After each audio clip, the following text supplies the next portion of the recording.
Manakala seseorang memalingkan sebagian kecil saja ibadah kepada selain Allah Subhanahu wa taala. Misalkan dia menyembelih untuk selain Allah, dia berkorban karena selain Allah Subhanahu wa taala, maka ketahuilah dengan perbuatan tersebut dia telah berbuat kesyirikan, dan kesyirikan tersebut akan mengotori seisi jiwanya, seisi hatinya.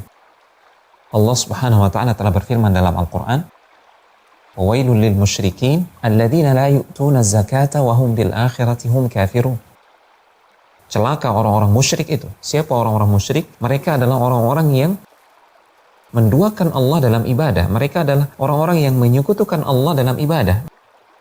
Mereka beribadah kepada Allah Subhanahu wa taala, namun di saat yang sama mereka juga mempersembahkan sebagian ibadah mereka kepada selain Allah Subhanahu wa taala.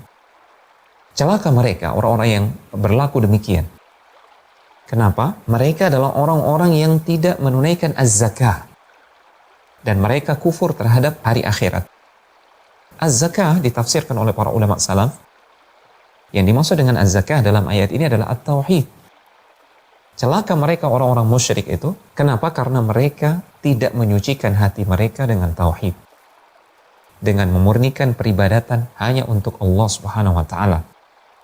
Sehingga mustahil ada jiwa yang suci, sementara jiwa tersebut dia masih berharap pada selain Allah, dia masih bersandar kepada selain Allah, dia masih berdoa, meminta kepada selain Allah. Mustahil ada jiwa yang suci, manakala jiwa tersebut masih mengagungkan atau masih mencintai sesuatu, melebihi kecintaan dan pengagungannya kepada Allah Subhanahu wa taala. Mustahil ada jiwa yang suci jika jiwa tersebut justru lebih bertawakal, lebih bergantung kepada kuburan-kuburan yang dianggap keramat, kepada keris-keris yang dianggap bertuah, kepada batu-batu yang dianggap mampu memberikan mudarat dan manfaat. Mustahil ada jiwa yang suci yang seperti itu. Semoga Allah Subhanahu wa taala memberikan kesucian jiwa kepada kita dengan tauhid tentunya, yang dengan itu Allah Subhanahu wa taala menganugerahkan kepada kita surganya yang tinggi.